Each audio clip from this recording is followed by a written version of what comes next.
Good morning, Florida lacrosse fans. Sorry for that brief delay. Unfortunately, we had a little snafu on the going live. You'll notice there's no details below. We'll make sure to post them in the FLN website article.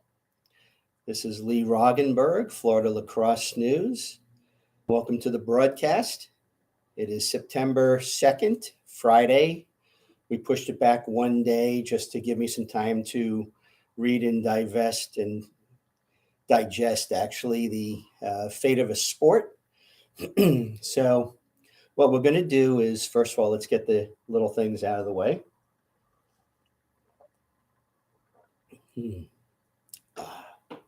Subscribe to the channel if you've not already done so. Like the video if you do so. Get in touch with us if you want marketing and advertising opportunities across our platform. We are starting to hear back from some people, so don't be the last to get here. Okay, follow us on Florida LX on Twitter, FLALAXNEWS on Facebook. FloridaLacrosseNews.com is the website. Here we are the day before the 3-day Labor Day weekend, and we have some interesting information that broke the last couple of days. Let's start with Lake Mary's Caden Harshbarger was named the number 9 recruit in the nation in 2024's class by Ty Zanders of Inside Lacrosse in his top 50. Caden is the only Floridian who made the list, and those of you who might have seen the follow-up of the next 99, there was not a single Florida player mentioned in that either. So Caden, this was a heck of an honor for you. Congratulations, and keep up the good work. I know you've got a college decision coming up. Good luck with that too. And okay, second thing, Jared Bernhardt, like Brantley grad, did make the 53-man Atlanta Falcons roster as a wide receiver. Hard work, kick butt, Jared. Great job. Congratulations to you too. USF women put out a press release, which we'll put up later today. They're not going to start next year. They're going to start 24-25 with playing games. They're going to take 2 years to do 2 full recruiting classes and getting the team up to speed. And I can tell you that the plans for the program are not just to be a top 20 or potentially maybe make a run one day, but to be a national contender. Those of you maybe who don't really pay attention or maybe are watching out of state, and maybe you're not familiar with the size of the enrollment of some of these colleges that we have, the state colleges in the state of Florida. you hear something like that and you roll your eyes, but UCF has now passed Ohio State as the largest college campus in America. Then you go and you look at Gainesville, you look at Tallahassee, you look at USF, some of the others. These are enormous schools in population. A school like USF is probably ranking, I'm guessing, maybe in the top 30 or 40 in the nation in population and student enrollment. So don't assume that these programs cannot build a national title contender. The resources are there. The impetus and the backing from the administration is there. And don't be surprised if maybe 3-4 years down the line, they're not making some waves already. Look how fast Gainesville with the Gators took off once they got going. A couple of years, and they were already starting to get top 20 consideration. Some really fun news that broke yesterday. A lot of you saw the article online and read it. The Southwest Florida Shootout, February 25th, Saturday in Naples. It's going to be featuring a high-end Division I doubleheader. Last year we had Ohio State and Harvard. This year, we're going to have in the opening game Michigan and Marquette, and in the nightcap, Ohio State and Virginia. It's been a very long time since a top 5 program, if ever, has made a trip into the southwest portion of the state. I guess you could call the U.S. national team games that were played there. But to see UVA coming down here, that's going to be terrific. We saw Ohio State last year. That was terrific. Michigan has made trips to Florida. Steve Ross, the Dolphins owner, is a Michigan grad. And I'm sure that there's going to be an enormous crowd for those doubleheaders. The schedule is it's scheduled for like 3 o'clock the first game, 7 o'clock for the nightcap. One ticket gets you both. There will be a live band and food trucks in between so that it'll be a nice little breakup before you get ready for the event. I'm certainly going to be there. I encourage every one of you to keep it on your calendar. There's going to be other events. I believe there's a youth event. There's going to be some senior event there too. So it's going to be a wonderful weekend.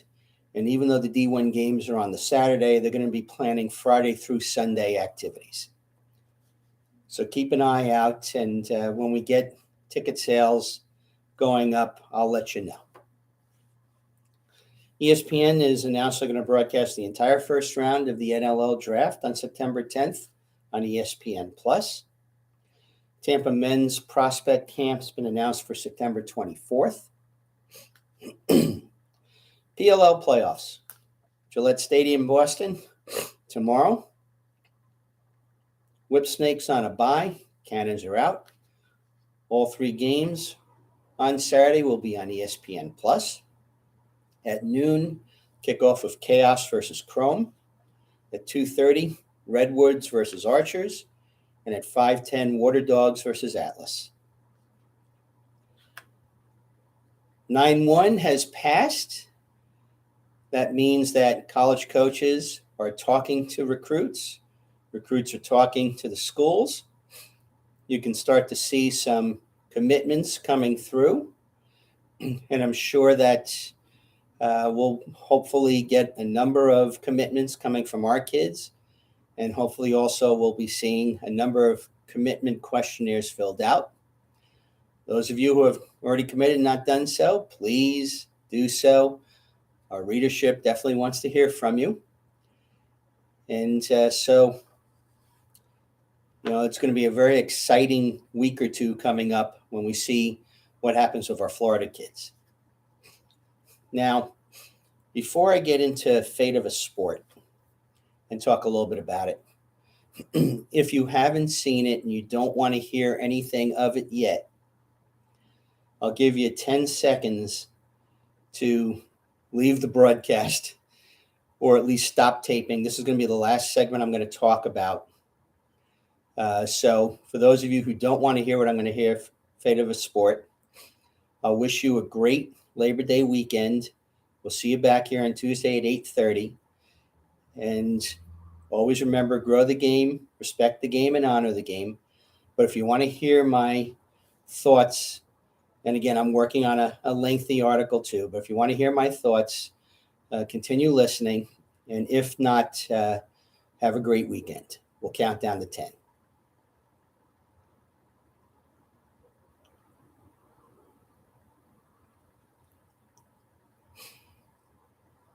Okay, you've had enough time to turn me off, so it's not on me if you're not helpful. Fate of a Sport debuted last week, ESPN Plus. It'll be on the ESPN platform. It's purported to be the story of how the PLL came into existence and everything that went through fighting in order to get it get it going and up and running and make it successful.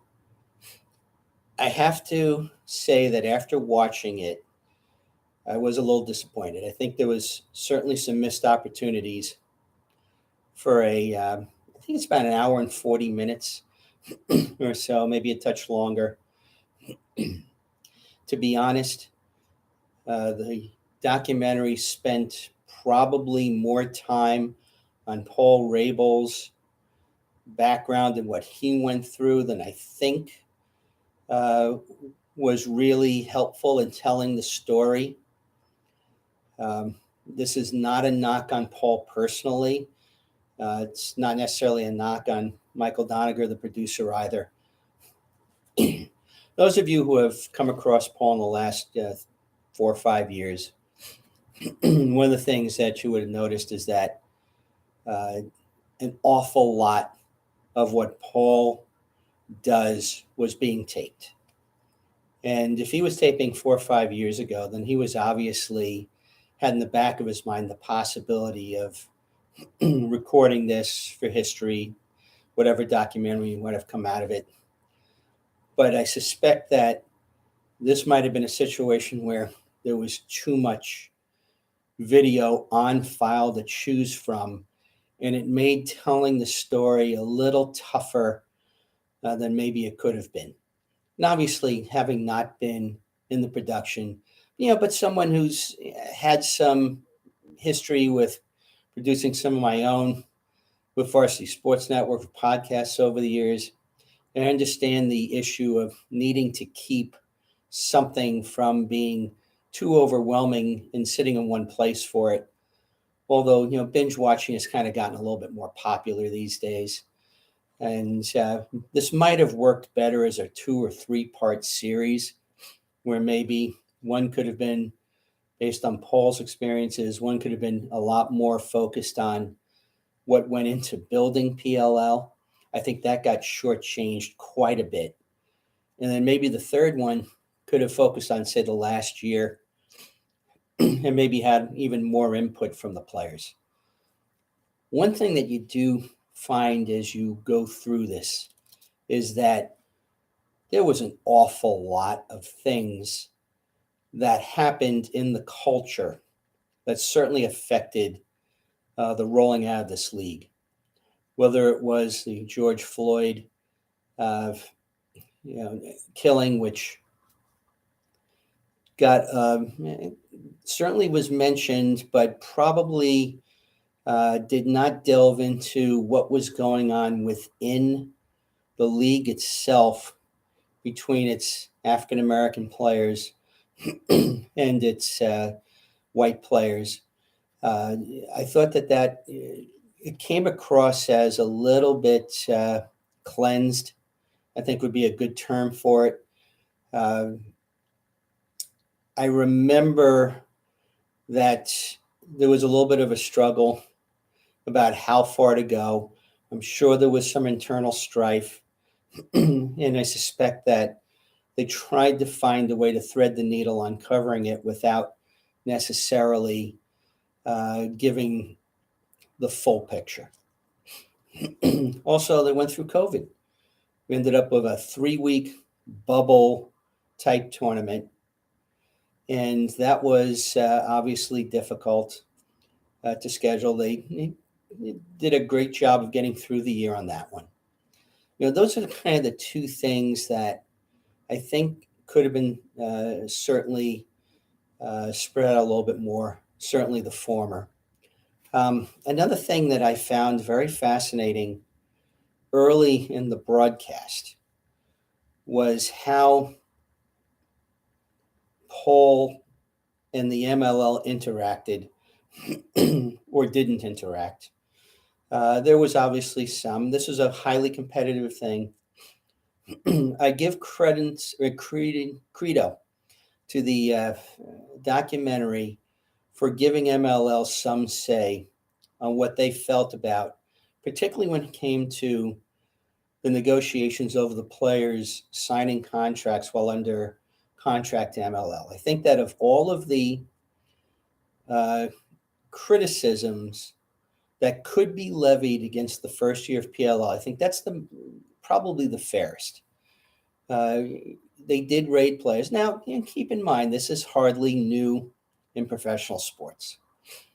I'm old enough to remember when the AFL came into existence. I watched it before the merger of the NFL, and there was certainly raiding going on and shenanigans going on with the draft. excuse me, back then. I remember the ABA and the NBA. I remember the NHL and the WHL. And now, of course, we have the PGA Tour and LIV. So, yeah, uh, this is just sports is filled with competitive people, whether they are owners, players, coaches, etc. And clearly, if you were a player and you were given an opportunity to earn more money, get your health insurance, etc., it certainly looked like it could be a more attractive option. Now, another thing that as part of that is, being someone who covered the Florida launch, was at every home game, and stood on the sidelines between player benches. I could tell you that the year that FAU redid the guest locker room area was a nightmare for visiting teams. And Ryan Flanagan's brief appearance early in the movie documentary, talking about the issue of basically having to walk to a tent to change and after game, etc., not necessarily having a shower until you got back to the hotel. This was a definite issue that certainly left a bad taste in players' mouths. And now, on the other hand, MLL certainly wrote a lot of checks. Brendan Kelly is featured. Sandy Brown has some comments in there too.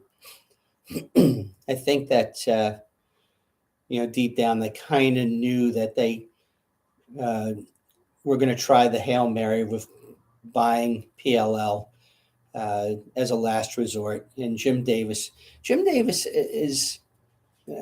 I've got to assume that Jim probably didn't want to be interviewed for the piece. I think of all of the MLL people, Jim is probably the least appreciated for what he did over the years. It's a story that even, look, Jim, I'm sure he's a billionaire. I'm sure that this was not something that was going to make or break him. But the dollar amount of the checks he wrote really needs to be acknowledged. He was owning 4 teams at one point, and whenever a shortfall needed to be made up, he was most of the time the person who was doing that. And so, I'm a little disappointed that Jim wouldn't appear on camera. I would have loved to have heard from him.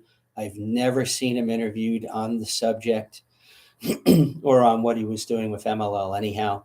For those of you who don't know, Jim was, I believe, the founder and majority shareholder in New Balance, and I believe owned Warrior. And there were a couple of other, and I think that he really needs to be acknowledged more. Now, let's get back a little bit to the issue, I think, with Paul being overemphasized a little bit too much in the documentary. Paul comes across to me as a very complex personality. It started very early in the documentary. There was an interesting comment he made about how his dad's emails to him would wish him well before each game, praying for him to be safe. But Paul made a comment about not feeling that his dad never said have fun. And it kind of obviously stuck with Paul. And I get the feeling, again, I'm just speculating on this. Don't hold me to this. I suspect that he comes from a fairly religious family, but he wasn't necessarily as religious himself. And I think that some of that kind of played into this. And I'm going to go back to that point a little bit later because I think it makes an interesting comeback towards the end of the movie, particularly in Paul's retirement speech. Another fascinating thing to me about the documentary is that Paul and Mike have been presented as a team doing everything. There's almost no mention of what Mike actually did. he comes from a technological background. I would assume he's putting together a lot of the nuts and bolts, maybe taking on some of the things that, Paul, from that standpoint, uh, didn't want to necessarily have to deal with. I remember Mike being at a couple of the events. For those of you who wouldn't know, Paul, before, I think he was probably starting to work on this, and he had come down to do a clinic in Hollywood. I forget the name of the middle school. It was with Donna Rose. It was a very nice clinic, very well attended. It was not the wealthiest neighborhood. I believe Brian Clinton and the South Florida Youth Lacrosse Foundation had a major role in this too. They provided equipment to the players, to the kids. It was very nicely done, and it was being filmed. And I believe Mike was at that one. But I thought that Mike's role could have been fleshed out a little bit more too, given how we've perceived them to be completely full partners when it came to putting everything together. Kyle Harrison's role I found very interesting too. He sort of is that person who is sort of between the rest of the players and the management of the league, and also had to play the role of it's kind of hard for me to put into words, the role of when George Floyd issue hit and how they're going to handle it. I never felt in the documentary that Kyle got fully comfortable with what the league actually did. But again, this is not something that is easy for any sports league to really get fully balanced. And then we have Lyle Thompson, who ends up being one of the more interesting people, although again, he wasn't fleshed out enough in my viewpoint. Lyle was sort of the last holdover for MLL of the big names in the sport. And I have to admire him for it. I assume Lyle honored his contract unless, well, actually, no. What happened was he honored his contract, and then the Cannons were brought into the league. And as they admit in the documentary, it was done to get Lyle. And so, I have to give credit to Lyle for honoring the contract. Now, one of the things that you kind of find interesting late in the documentary is that Lyle's cultural, spiritual background on the Haudenosaunee starts to impact Paul in a way that Paul's religious family background, again speculating, did not. And, that's always an interesting thing to see as someone matures in life and they decide to find something spiritual that they think they need to explore. And I think that Paul eventually figured out very late in life that Lyle's approach to thinking about the game was more comforting to him than maybe what he's been experiencing over the years. And that's a fascinating part of the last part of the movie. But I really wish the Haudenosaunee background was explored a little bit more. I was certainly expecting to hear a little bit more about the stick itself and its meaning, and we kind of missed on that. So, I'm going to kind of leave it at that. There's a lot of things that I'll probably mention in more detail in the article when I fully craft it. I'm going to take my time. I'll probably watch it again to make sure I've got, obviously got my facts straight on certain things. But I will say that it's certainly worth the watch. Paul's relationship with his teammates and with other members of the league, there's certainly a bit of a love-hate that comes through. Without question, there's a couple of instances when Paul's frustrations clearly show through and even his teammates' frustrations. You'll see an encounter between Paul and his teammate John Crawley that you rarely see on these types of documentaries. I want to give Paul credit certainly for allowing his life to be bared this way in a documentary. Certainly, this I think he's even mentioned this in some interviews I've seen recently, where he said that he found a hard time watching it, and that's also an interesting dynamic through all of this. So, thanks for this extended morning coffee. Again, let people know that this is an extended part of it, and if they're going to watch it, I hope that they do so knowing that it's not complete, but it is a heck of a lot more than just a spoiler alert about what happens in it. So again, have a great weekend. This is Lee Roggenberg, Florida Lacrosse News, saying so long from the Sunshine State.